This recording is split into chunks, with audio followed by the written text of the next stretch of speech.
King b3, he takes on c5.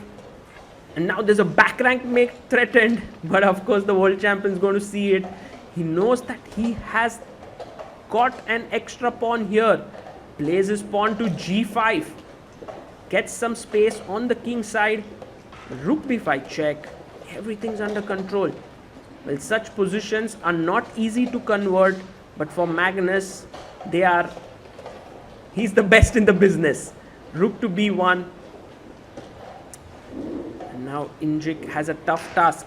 Because, from all the calculations and all the complications, he has emerged with one pawn less against the world champion. And Carlsen now brings his king up, h3. You can see how Magnus is confidently pushing his pawns. Check here, the pawn blocks it. And now h5, gaining further space.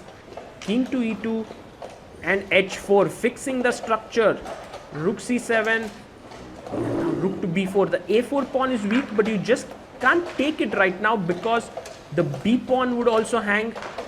b6, rook c6, and now king comes up. King e5. How is Magnus going to break through here? Well, he first pushes his pawn. Rook goes to g6. Check there. Slight problem with the piece.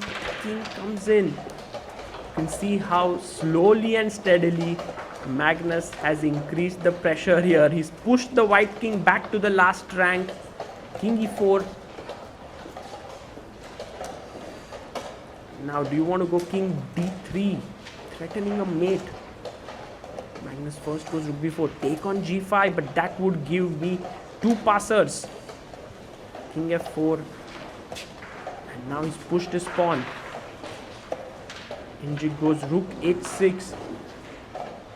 Magnus knows he's got his guy here. Rook to c6. And now another check. Pushing the king back. And now closing the net there with the pawn coming to g3. There is rook f2 check in the air. The g2 pawn is a massive weakness. And such endgames are completely lost. King e2 and he goes to g1. Loses the g2 pawn. He moves it now. a4 pawn is hanging. He's going to be 2 pawns down. Injik starts pushing his h pawn. But Magnus stops it right in its track. And now king takes the pawn. King comes up. And even if Injik wins the a5 pawn, Magnus is going to push his f pawn down the board. And he's won it